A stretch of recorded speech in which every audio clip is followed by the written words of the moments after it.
Hello बाबू, बहुत बहुत स्वागत है फिर से एक बार हमारे official YouTube channel Ravi maths में। और आज की इस वीडियो में हम लोग देखेंगे बाबू मैथ का, भी 10th का मैथ का एग्जाम हुआ है, वो भी फर्स्ट सेटिंग का। उसका हम लोग आंसर की देखेंगे। मेरे पास सेट ए है, आपके पास जो भी सेट है आप उससे अब उसको मिलान कर लीजिएगा।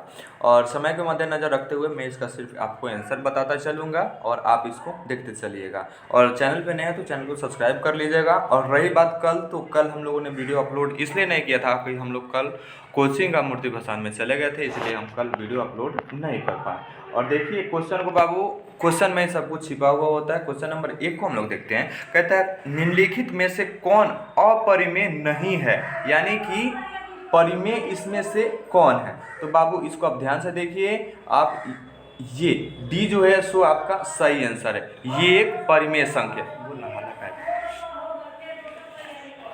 इसमें आइए क्वेश्चन नंबर 2 को कहते हैं। देखते हैं हम इसमें कह रहा है कि यदि अल्फा एवं बीटा द्विघात बहुपद x square minus 3x plus 5 के शून्यक हो तो अल्फा प्लस बीटा का मान होगा।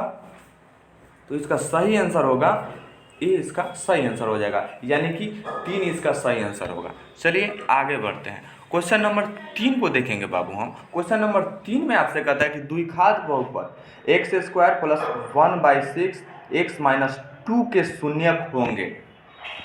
इसमें से कोई नहीं होगा बाबू, डी इसका सही आंसर होगा। आगे बढ़ते हैं। क्वेश्चन नंबर 4 को देखते हैं। क्वेश्चन नंबर 4 में बाबू कहता है आपसे यदि दो संख्याओं का गुणनफल 2166 है एवं उनका मसा 19 हो तो उनका लसा होगा। तो इसका सही आंसर बाबू सी होगा, 114 होगा। मैंने कॉपी से बनाया है और तब मैं इसको इस पर ये करता हूँ क्योंकि मुझे ये मोबाइल का स्क्रीन है और मोबाइल का स्क्रीन जो है ना, इस पर लिखने में उंगली नहीं चल पाता है मेरा। चलिए आगे बढ़ते हैं।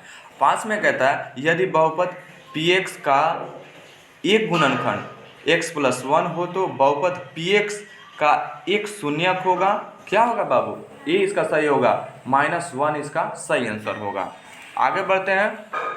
6 को देखेंगे बाबू हम। 6 में आपसे कहता है कि समीकरण निकाय 6x माइनस 2y प्लस 9 बराबर 0 और 3x माइनस वाई प्लस 12 बराबर 0 का आलेख दो सरल रेखाएं हैं जो क्या है। इसमें आपको ऑप्शन देता है तो यह समांतर है। क्या है बाबू? समानांतर है। आगे बढ़ते हैं। 7 को देखते हैं हम। 7 में आपसे कहता है यदि a बराबर 2 के पावर 3 इंटू 3 इंटू 5 और b बराबर x के पावर 4 इंटू 5 इंटू 7 तब लसा ए बी होगा। क्या होगा बाबू? इसको आप बनाइएगा तो इसका सही आंसर 1680 आएगा, यानी कि डी इसका सही आंसर होगा। चलिए आगे बढ़ते हैं। 8 को देखते हैं बाबू। 8 में कहता है कि किसी द्विघात बहुपद के शून्यक यदि 5 एवं -3 है तो द्विघात बहुपद होगा। इसका सही आंसर हो जाएगा x square minus 2x minus 15, यानी कि सी इसका सही आंसर होगा बाबू। आगे बढ़ते हैं। 9 में आपसे कहता है कि समानांतर श्रेणी -10 -6 -2 का सार्व अंतर है। इसका सही आंसर बाबू इसमें से कोई नहीं होगा, सॉरी 4, यानी कि बी इसका सही आंसर होगा। ये मैंने ये कर दिया। आगे बढ़ते हैं। आगे बढ़ने क्रम में 10 को देखते हैं। निम्नलिखित में कौन द्विघात समीकरण नहीं है। तो देखिए इसमें द्विघात समीकरण कौन नहीं है, ये इसका सही आंसर होगा। आगे बढ़ते हैं। 11 में कहता है कि समीकरण 7x square minus 12x plus 18 बराबर 0 के मूलों के योग एवं मूलों के गुणनफल का अनुपात होगा। तो इसका 2:3, यानी कि डी इसका सही आंसर होगा। आगे बढ़ते हैं। 12 को देखते हैं बाबू, 12 को देखते हैं। 12 में कहता है यदि द्विघात समीकरण ax square plus bx plus c बराबर 0 के मूल बराबर हो तो c का मान होगा। तो इसका c का मान बाबू हो जाएगा b स्क्वायर बाय b का पावर 2 यानी और 4a, यानी कि डी इसका सही आंसर हो जाएगा। चलिए 13 को देखते हैं। 13 में आपसे कहता है y बराबर 10 का आलेख कैसी सरल रेखा होगी। x अक्ष के समानांतर रेखा, यानी कि इसका सही आंसर होगा। 14 को देखते हैं बाबू।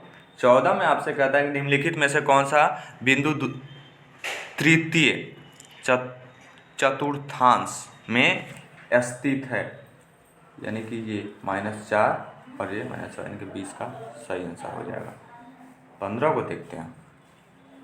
15 में आपसे कहता है यदि समानांतर श्रेणी का प्रथम पद ए और सार्व अंतर डी हो तो इसके प्रथम n पदों का योगफल होगा।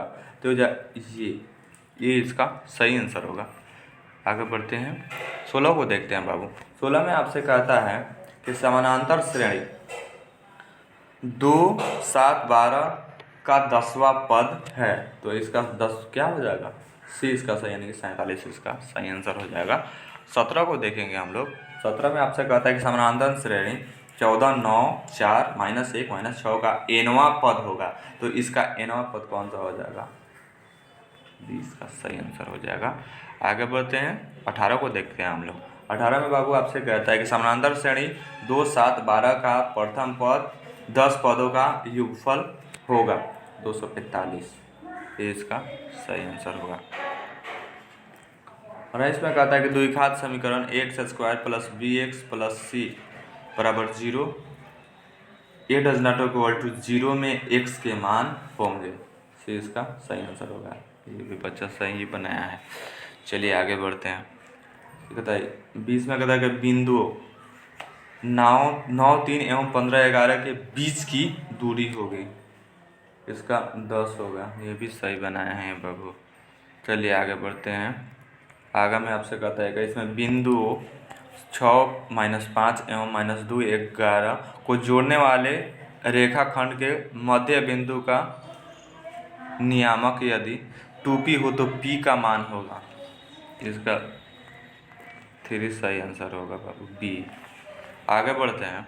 22 को हम लोग देखते हैं। 22 में आपसे कहता है बिंदु -6, -7 का कोटि है, तो इसका सी -7 सही आंसर है। इसका सही लगाए हैं ये।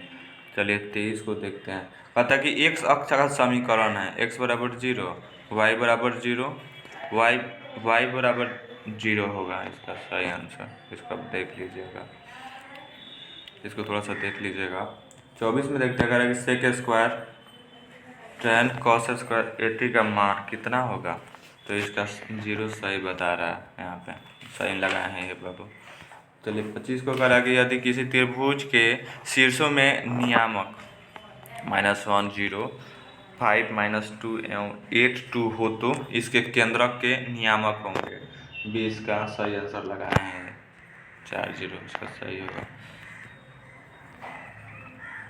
और देखिए यहाँ पे 26 को देखते हैं। यदि वृत्त की त्रिज्या 7 cm हो तो उसका अर्धवृत्त की परिधि होगी 36 cm होगी। ये भी सही है, नहीं लगाए हैं। 27 में कहता है कि किसी वृत्त पर ब्रह्म बिंदु के कितनी स्पर्श रेखा खींची जा सकती है, तो ये 2 सही है। ये जो क्लास किए हैं उसका ऑब्जेक्टिव तो गलत नहीं होना चाहिए, सबका सही है। कह रहे कि 1 + cot² थीटा का मान होगा, ये भी सही है। चलिए कह रहा है कि 29 में आप देख लिए tan 10 डिग्री, tan 15 डिग्री और tan 75 डिग्री। अभी इसका क्या 1 सही है। इसका वैल्यू बताना था। चलिए 30 में देखते हैं। कहता है कि यदि tan 0 = √3 तब sec 0 का मान कितना हो जाएगा। सही है, ये भी 20 का सही आंसर हो जाएगा। डी न लगा है उसका, देख लीजिएगा। 31 में कहते थे tan 0 = 4/3 तब sin 0 cos 0 का मान कितना हो जाएगा, आपसे पूछता है। तो इसका ये 7/5 हो जाएगा। 7/5 होगा ना। चलिए सी सही होगा इसका। चलिए 32 को देखते हैं हम। 32 में कह रहा है cosec के 0 - cot 0² इसका आपसे पूछ रहा है। बी इसका सही आंसर हो जाएगा, बी। अब देख लीजिएगा बाबू। 33 में कहते हैं कि r त्रिज्या वाले वृत्त में 0 डिग्री वाले त्रिज्या खंड के संगत चाप की लंबाई होगी। इसका बी सही आंसर लगाए हैं। अधिकांश तो सही लगाया, हल्का हल्का क्वेश्चन दिया तो फिर सेक 11 डिग्री बटा कॉसेक 79 डिग्री का मान होगा 1। सही है, लगाए हैं ये। चलिए आगे बढ़ते हैं। 35 को देखते हैं। एक पहिए का व्यास 40 cm है। 176 मीटर की दूरी तय करने में इसे कितने चक्कर लगाने पड़ेंगे? इसका 140 चक्कर, ये इसका हो जाएगा। चलिए 36 को देखते हैं हम। 36 में अगर आगे यदि शंकु की त्रिज्या h और आधार की त्रिज्या r है तो इसका आयतन होगा। ये सही है, देख लीजिएगा, बी उसका हो गया। 37 में अगर किसी बेलन का व्यास 80 cm एवं उसकी ऊंचाई 20 cm है तो उसका संपूर्ण पृष्ठ का क्षेत्रफल होगा। ये 2992 cm, ये सही है, 20 का सही है। 38 को देख लेते हैं। कह रहा है कि यदि किसी गोले की त्रिज्या 3 गुनी हो जाती है तो इसका आयतन होगा 9 गुना। इसका सही आंसर हो जाएगा। कहीं नहीं, इसको आप लोग लगाएं। 39 में अगर यदि किसी घन के विकर्ण की लंबाई 6√3 cm है तो इसके संपूर्ण पृष्ठ का क्षेत्रफल हो जाएगा 216 cm स्क्वायर। 20 का सही आंसर हो जाएगा बाबू। चलिए 41 में कहता है यदि किसी शंकु के वक्र पृष्ठ का क्षेत्रफल 880 cm स्क्वायर है तो और त्रिज्या 14 cm है तो इसकी तिर्यक ऊंचाई होगी 20 cm। 20 का सही आंसर हो जाएगा। 41 को देखते हैं। 41 में अगर कि 7, 3, 5, 8, 6, 10, 9, 12 का माध्यिका होगा। इसका देखिए बना दिए बाबू, सही है। 42 को देखते हैं हम। 42 में अगर कि 9, 3, 4, 7, 9, 2, 6, 7, 9, 9 का बहुलक होगा 9, सही है ये भी।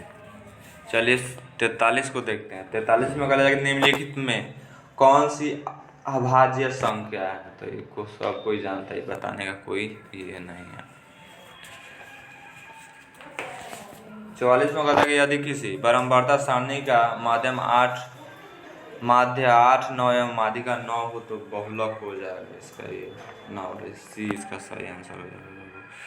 45 को हम लोग देखते हैं। 45 में कहता है कि 19 और 25 का समानांतर माध्य है 22, सही बनाई है ये भी। 46 में कहता है किसी घटना ई के लिए PE + PE नहीं है का क्या होगा? इसका B - AK होगा। डी इसका सही आंसर है। 47 को देखते हैं। कहता है कि 2 सिक्कों के उछाल में 2 शीर्ष आने की प्रायिकता होगी। ये सही है, इसका 1/2। 48 को देखते हैं हम लोग। यदि किसी ऊर्ध्वाधर स्तंभ की ऊंचाई जमीन पर उस स्तंभ की छाया की लंबाई की √3 है तो उसकी सूर्य का उन्नयन कोण हो जाएगा। ये गलत, 30 डिग्री। 30 डिग्री इसका सही आंसर होगा।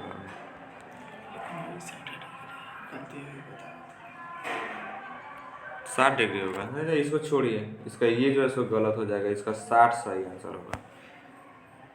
सी इसका सही आंसर होगा। और देखिए 49 को देखते हैं। 49 में कहता है कि यदि ए और बी अभाज्य संख्या हो तो लसा ये भी होगा का। इसका सी सही आंसर है इसका 49। और 50 को हम लोग देखते हैं। 50 में कहला कि निम्नलिखित में कौन सी किसी घटना की प्रायिकता नहीं हो सकती है? तो 7/6। डी इसका सही होगा। बाबू इतना ही 50 ही क्वेश्चन बनाना था। 50 में आपको बता दिया। पूरा बनाऊंगा तो वीडियो काफ़ी लंबा हो जाएगा।